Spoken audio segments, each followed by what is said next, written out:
تو ڈوگر صاحب کے خلاف کیوں اس طرح کی وہ تیار نہیں ہوتی؟ ابھی ہو سکتا ہے، ابھی تو ٹائم ہے، میں بھی لیکن میں آپ کو بتا رہا ہوں وہ ڈکٹیٹر ابھی تو ہے ڈکٹیٹر نے جو زرداری صاحب نہیں کریں گے صاحب، وہ اپنے پاؤں پہ کلاڑی نہیں ماریں گے، سب سے سوٹیبل چیف جسٹس ہے ان کے لیے. اور اگر آپ کو یاد ہو میرے خیال میں اگر کوئی اور آئیں گے تو زرداری صاحب کے لیے خود بھی بڑے مسئلے ہوں گے. یہ بھی آپ دیکھیں، یہ میرا یہ پروگرام آپ بند نہ کریں، کائنڈلی ہم آگے کی طرف بڑھتے ہیں. یہ ایک منٹ یہ میں ایک بات کرنا چاہوں گا. پختون صاحب آپ کو یاد ہوگا کہ مجھے صاحب کہہ رہے ہیں ان کو اعتراض ہوگا.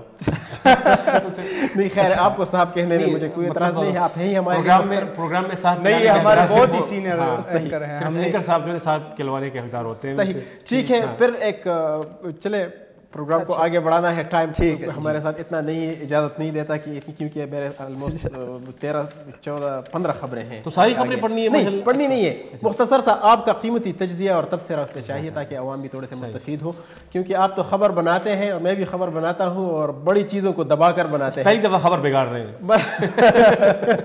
مطلب دل کرتا ہے کہ بہت کچھ لکھیں، اور یہ پروگرام تھینک گاڈ کہ یہ پروگرام ملا ہے جس پہ ہم وہ باتیں بھی کر سکیں کہ جو وہاں پر ہم نہیں لکھ سکتے. آپ کو تو بہت زیادہ شکر کرنا چاہیے. جو thank you very much, complement for me. اچھا، فارن آفس کی جانب سے آج ہماری خبر تھی، ہماری خیبر نیوز کی خبر تھی کہ فارن آفس کی طرف سے اسپیشل ڈائریکٹیوز ایشو ہوئے ہیں غیر ملکی مشنز کو اور ایمبیسیز کو، خصوصی طور پر پشاور اور اسلام آباد میں. پشاور اینڈ اسلام آباد میں، پنڈی تھوڑا سا اس میں ذکر ہے لیکن پشاور اسپیسیفک مخصوص، اور بالعموم اسلام آباد اور پنڈی کا تھوڑا بہت اس میں ذکر ہے. اس پہ تھوڑی سی اگر ہم بات کریں، یہ کل دھماکہ ہوا وہاں پہ امام بارگاہ پر، وہاں پہ 9 لوگ اس میں زخمی ہوئے. سیکٹیرین وائلنس کی لوگ کہتے ہیں کہ سیکٹیرین وائلنس کی یہاں پر بیج بوئی جا رہی ہے اور وہاں اس طرح کی کرم ایجنسی کی طرح صورتحال پیدا کرنے کی سازش ہے. جو بھی ہو، بہرحال ان کے بعد یہ آئی ہے یہ نئے ڈائریکٹیوز. یہ کہتے ہیں کہ بہت مستند ذریعوں سے یہ ہے کہ تھریٹس ہیں. اب خدا جانے کیا ہے اس میں کہ واقعی اس طرح ہے. کیا سچویشن بنے گی اگر اس طرح غیر ملکی انویز اور غیر ملکی ڈگنیٹریز اور غیر ملکی جو لوگ آئیں گے تو اکانومی پر اس کے بڑے تھریٹ. میرے خیال میں تھریٹ سے 2-3 اسٹیپ آگے کی چیز ہے. آلریڈی آپ کا ایک نامزد سفیر جو افغانستان کے تھے اور پشاور میں قونصل جنرل تھے افغانستان کے، عجیب الخالق فرائی صاحب، وہ اغوا ہوئے ہیں اور 2-3 مہینے ہوئے ہیں، ابھی تک لاپتہ ہے. ان کا کوئی وہ، اور ابھی کل کی ہی بات ہے کہ وہ ایران کے کمرشل اٹاشی وہ عبد الطاہر ابھی تک وہ بھی لاپتہ ہے. ابھی تک وہ بھی لاپتہ ہے. تو مطلب یہ تھریٹس نہیں ہے، کافی سنجیدہ جو ہے خدشات موجود ہیں، خصوصاً جو یہ فارن مشنز ہیں اور جو ہمارے پشاور میں اور آپ نے اسلام آباد کی ذکر کیا، تو اس لیے بھی خاص توجہ دی جا رہی ہے، یا خاص طرح کے تھریٹس ہیں یہاں پر کہ ادھر ہی مشن اسلام آباد میں ہمارے بہت سارے ایمبیسیز ہیں، اور پشاور کی طرف اگر ہم جاتے ہیں تو وہاں پہ کونسلیٹس ہیں، امریکن کونسلیٹ ہے، ایران کے ہیں اور افغانستان کی. تو یہ مسئلے وہاں پہ ادارے ہیں، بڑے ادارے ہیں، بہت بڑے فارن ادارے ہیں. امریکن یو ایس ایڈ کا جو وہ چیف جو ہے نا، وہ کچھ دن پہلے وہ بھی اپنے ڈرائیور کے ساتھ مارے گئے تھے. تو یہ خدشات بلا وجہ نہیں ہے، اور میرے خیال میں یہ ایک اچھا قدم ہے کہ ہم اپنی ذمہ داری محسوس کر رہے ہیں. چلے آگے بڑھتے ہیں، اور ایز یوزول باجوڑ آپریشن اور سوات کی خبر. لیکن سوات میں تھوڑا سا ہٹ کے یہ ہے پولیو کیمپین کی حوالے سے، اور ظاہر ہے 15 ملیٹنٹ کی ہلاکت کی بھی خبر ہے. ISPR نے تصدیق کر دی ہے. وہ تو بس ایک روٹین کا معاملہ بن گیا ہے، بہت افسوس کے ساتھ کہنا پڑتا ہے. 15 ملیٹنٹ ہلاک ہوئے ہیں اور ساتھ کچھ نقصان بھی ہوا ہے وہاں پر پراپرٹی کا. خبر بہرحال یہی پولیو کی جو ویکسینیشن جو سسپینڈ ہوئی ہے، تو اس میں اس بات پہ وہ کہتے ہیں کہ دل خون کے آنسو روتا ہے. مطلب خبر میں ہم نہیں کہہ سکتے، خیبر نیوز پہ ہماری خبر بھی چلی، دوسرے چینلز پر بھی خبر چلی، لیکن اینکر اتنا افسوس کے ساتھ نہیں کہہ سکتا، وہاں پر ایک باؤنڈری ہوتی ہے. لیکن یہاں ہم کہہ سکتے ہیں کہ دل خون کے آنسو روتا ہے کہ جب اس طرح کی خبر جب سامنے آئے اور بندہ رو بھی نہیں سکتا اسکرین پہ کہ دیکھو میرا اتنا میرے جذباتیت ہے، کیونکہ قوم کے نونحال، قوم کے بچے وہ اس سے محروم ہو جائے پولیو ڈراپ سے. اور اگر خدا نخواستہ اگر اب ہر بندہ اپنے خود پہ لے، اگر گھر میں اس طرح کی کوئی معذور اولاد پیدا ہو یا اس طرح، تو یہ بہت افسوس کی بات ہوتی ہے. آپ کی کمنٹس میں یہی بات ہم کر رہے تھے نا کہ مسئلے گمبھیر کیوں ہو جاتے ہیں, وہ اس لیے کہ ہم جو سامنے ہوتا ہے وہ ہم دیکھتے ہیں, جو ہمیں نظر آتا ہے ہم وہی دیکھتے ہیں, جو اس کے پیچھے ہوتا ہے وہ بیک میں وہ مسئلے ہم نہیں دیکھتے. اب دیکھیں سوات میں دیکھیں, ایک سمپلی اگر ہم کہتے ہیں تو وہاں پہ طالبان فضل اللہ کے اور اس پہ فوج کے ساتھ ان کی لڑائی ہے اور ان کے خلاف آپریشن ہو رہے, سمپل تو یہ ہے. لیکن آپ دیکھیں وہاں ایجوکیشن سسٹم آپ کو تباہ و برباد ہو گیا ہے, لوگ اپنے ملک میں لوگ ریفیوجی بنے ہوئے ہیں.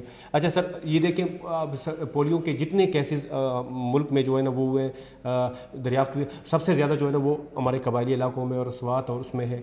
ابھی 7 لاکھ بچے جو ہے نا وہ اس سال محروم ہو رہے ہیں سوات میں, شب قدر اور میں چنئی اور یہ جو 25 دیہات ہے یہ اور جو ہمارا ٹرائبل بیلٹ ہے اس میں 7 لاکھ سے زیادہ بچے, 7 ملین سے زیادہ, سوری نہیں وہ 7 ملین تو سارے ہوں گے نا جن کو دیں گے, 7 ملین تو میرے خیال میں ٹوٹل 7 لاکھ جو ہے نا 7 لاکھ محروم رہیں گے, اور وہ بھی صرف یہ جو پشتون ایریا ہے. ویسے ایک بار پھر ہم نے سنا تو ہے بہت کہ یہ ان کی اپنا کچھ کنسرن ہے کہ اس سے کوئی تولیدی عمل میں کوئی رکاوٹ پڑے گی آئندہ جا کے, وہ تو بہت پرانی بات ہے. لوگوں کو آپ کیسے روکیں گے؟ اگر آپ اس پروگرام کے حوالے سے پہنچا سکتے ہیں آپ دونوں اپنی آواز, اور میں بھی چاہتا ہوں کہ اس طرح کا ہے کوئی میڈیکل پوائنٹ آف ویو سے ہے, مطلب کیوں کریں, مطلب کیا ضرورت ہے کسی کو, مطلب اس کے لیے تو جو ہے جو ذرائع ہیں جو طریقے ہیں وہ بہت واضح ہیں.